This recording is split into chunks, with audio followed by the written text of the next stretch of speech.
কত কষ্টের, কত আযাবের আর কত দুঃখের শুধু এই বাবা আর এই সন্তান জানে। কি বলে? তাদের চেয়ে বড় অসহায়, তাদের চেয়ে বড় দুঃখী, তাদের চেয়ে বড় ভুক্তভোগী, তাদের মতো ক্লান্ত বিভ্রান্তক, তাদের মতো বার্ধক্য আর পৃথিবীতে কেউ হইতে পারে না। এ মানুষ একবার তাদেরকে এই লাইভটা দেখে ভাই, লাইভটা দেখার সাথে সাথে আজ শেয়ার করবেন। কেন করবেন ভাই? এই মানব জাতির একটা শিক্ষা হইলো আজকের এই ভিডিওটা। আজকের এই ভিডিও আপনাদের জন্য, এই সমাজের জন্য, মানুষের জন্য একটা বার্তা। কিসের বার্তা জানেন? এই যৌবন দেখেন কোথায় কাটাইলেন, দেখেন যৌবনের শক্তি দিয়ে কি হয়, দেখুন সম্পদ দিয়ে কিছু আসে যায় না। হিসাব করান, জীবনের হিসাব মিলান। এই মানুষটা আজকে যে অবস্থা আছে, হয়তো আজকে হোক, কালকে হোক, পরে হোক, কেউ না কেউ এমন হইতে পারে, হইতে পারে না? আজকে তার যে কষ্ট, আজকে তার যে অসাধ্য, আজকে তার যে অভাব, আচ্ছা তার যে চিকিৎসার অভাব, বিটে মাটিহীন, কালকে হয়তো আমি আপনি সকলে এই ধরনের পরিস্থিতিতে আমরা শিকার হইতে পারি। কিন্তু ভাবা উচিত মানুষকে যে আমি পরিস্থিতির শিকার হওয়ার আগেই এমন একজন মানুষের পাশে দাঁড়ানো, যে মানুষটা আমার দিকে তাকিয়ে আছে, যে মানুষটার কষ্ট, যে মানুষের চোখের বাসা, যে মানুষটার অন্তর আমাদেরকে ডাকে, আমাদের পাশে দাঁড়ান, আমাদের পাশে দাঁড়ান। তেমনি একজন মানুষ এগিয়ে আসলেন 1000 টাকা দিয়ে। লাল মিয়া ভাই কোন জায়গায়? গোয়াসনগরের। এই যে গোয়াসনগরের লাল মিয়া ভাই 1000 টাকা দিলেন না, উনি বড় মন মানসিকতার পরিচয় দিলেন। কারণ এই সমাজের মানুষ আছে, কিন্তু বড় মনে মানুষের বড় সংকট। আজকে এই মানুষটাকে চিনে না, জানে না, তারপর লাল মিয়া ভাই 1000 টাকা গোয়াসনগরে দিলেন। এটা অনেক বড় প্রাপ্তি মানুষের জন্য। সে মৃত্যুর আগে সে যদি একটা মালটাও খা, এটার যে দোয়া হবে ভাই, মানুষের মন থেকে যে দোয়া আসে, সেটা হলো পৃথিবীতে সবচেয়ে বড় দোয়া। মনে রাখবেন, টাকা পয়সা ধন সম্পদ কিছুই আপনাকে আটকায় রাখতে পারবে না, সফলতা দিতে পারবে না, যদি মানুষের দোয়া না পান। এই যে আমরা এই গোয়াসনগরে এই ভাইয়ের জন্য একটু দোয়া করব, এবং সবাই মিলে আরো 1000, 2000, 3000, টোটাল আরো 3000। আগে আমরা দিয়েছিলাম কত ভাই? 3200 টাকা দিয়ে গেছিলাম, আর এখন হলো 4000, টোটাল 7000 টাকা আমরা এখানে দিলাম। ওই তো এই টাকা দিয়া মোবাইলে আরো আছে 1000, 8000 টাকা, 8200 টাকা। ওই তো 1000 টাকা দিয়া, 8000 টাকা দিয়া, ওই তো উনার সব অভাব গুছানো সম্ভব না।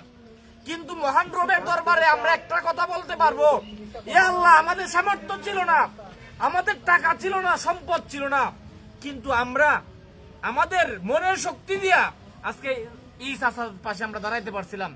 আল্লাহর কাছে বলতে পারবো, এ আল্লাহ, তুমি যতটুকু সামর্থ্য দিয়েছিলা, তার চেয়ে বেশি শক্তি নিয়ে আমরা তার পাশে দাঁড়িয়ে আছি।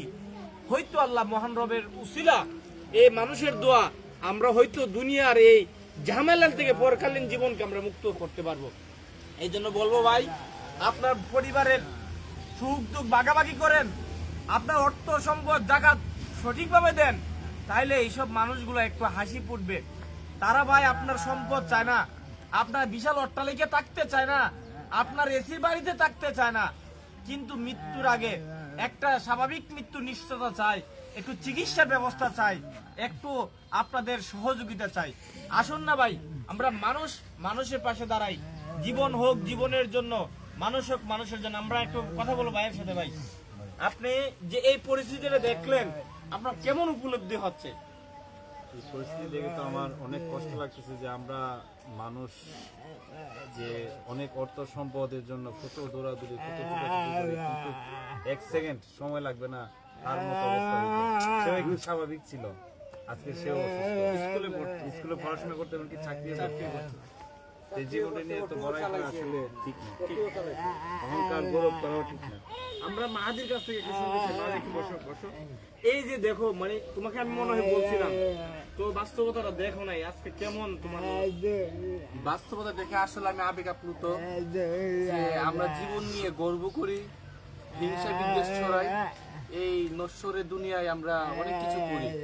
তাই আমি বলবো, আসুন হিংসা বিদ্বেষ পরিহার করে আমরা সবাই যদি ঐক্যবদ্ধভাবে, একটা কথায় আছে, দোষের বোঝা একের বোঝা দোষের লাঠি, আমরা যদি সবাই অল্প অল্প দিয়ে ওই মানুষের পাশে দাঁড়াতে পারি, সে হয়তো চিকিৎসা করলে আরো কিছুদিন বাঁচবে, মৃত্যুর আগে তার অনেক একটা অসুস্থ রোগীর অনেক চাওয়া পাওয়া থাকে, আমাদের সহযোগিতা দিয়ে সে একটা মালটা খেতে পারে, একটা আপেল খেতে পারে, তার যদি চিকিৎসা হয়, এটা এর চেয়ে বড় তৃপ্তি আর কিছু হতে পারে না। আর যারা দান খয়রাত করেন, আপনাদের বলবো এই মানুষের মানে এই যে ছেলেটা, সে আমাদের মতো সুস্থ স্বাভাবিক ছিল, সে চাকরি করেছে, স্কুলে লেখাপড়া করেছে, অটোও চালিয়েছে, কিন্তু এখন দেখেন সে একদম কঙ্কাল, সে চাইলেও কিছু করতে পারছে না। তাই বলবো যারা সহযোগিতা করেন, আপনি এইসব মানুষদের সহযোগিতা করুন, আপনার সহযোগিতা পাই, কথা দিলাম, বিশ্বাস করুন, আপনার সহযোগিতা কাজে লাগবে, আপনার একটি টাকা বিফলে যাবে না। আপনি ওনাকে যে একটি টাকা যদি দেন, এই একটি টাকা কাজে লাগবে। একটা কথা বলবো ভাই, জীবনকে নিয়ে বেশি বড়াই করেন না, টাকা পয়সা বেশি আছে আধিপত্য দেখায়েন না, ক্ষমতা প্রয়োগ করেন না। এই মানুষটাকে দেখা আজকে একটা শিক্ষা নেওয়া উচিত যে আপনার জীবন খুব ছোট, আপনার শক্তি মহান রবের শক্তির তুলনায় কিচ্ছুই না। আপনার টাকা পয়সার বড়াই না করে আসুন এই মানুষটার পাশে দাঁড়াই। আমরা মাধবপুর উপজেলার শত শত হাজার হাজার মানুষের চিকিৎসা করিয়েছি, এটি আল্লাহ তাআলা আপনাদের সুযোগ সুবিধা করেছেন। যারা আজকে লাইভটি দেখেছেন, দেশে বিদেশে আমাদের ফলোয়াররা আছেন, তারাই আমাদের শক্তি, তাদের জন্য আমরা প্রাণ ভরে দোয়া করি। আমাদের যারা সাপোর্ট সমর্থনকারী আছেন, যারা আমাদেরকে কখনো টাকা দেয়া, কখনো শ্রম দেয়া, কখনো মনে করেন সাহস দেয়া, কথা দেয়া, ভরসা দেয়া, সাহস দেয়া, শক্তি দিয়া আমাদেরকে সমর্থন করেন, সবার কাছে আমরা আন্তরিকভাবে কৃতজ্ঞতা জানাই। আমরা একটা মানবিক মাধবপুর গঠন করার একটা পরিকল্পনা মিশনে নেমেছি। যতদিন পর্যন্ত আমরা মাধবপুরকে মানবিক মাধবপুর গঠন করতে পারবো না, ততদিন পর্যন্ত আমাদের লড়াই, আমাদের শ্রম, আমাদের অভিযান ইনশাল্লাহ চলবে। আসুন মানুষ মানুষের জন্য, জীবন জীবনের জন্য, যার যার অবস্থান থেকে, হোক রিক্সা ড্রাইভার, হোক ভ্যান ড্রাইভার, হোক সিএনজি ড্রাইভার, হোক শিক্ষিত মার্জিত, হোক কোটিপতি, সবাই যার যার জায়গা থেকে অল্প স্বল্প গল্প করে তাকে একটু সহযোগিতা করবেন, তাহলে ওনার সফলতা আসবে। সবাই আসুন মানুষ মানুষের জন্য। ধরেন চাচা, আজকে আপনাকে আমরা এই সহায়তাটুকু দিয়ে গেলাম, এটা আমাদের টাকাটা, মানুষ আপনাদের একটু দোয়া পাঠাইছেন। ওকে, আল্লাহ হাফেজ।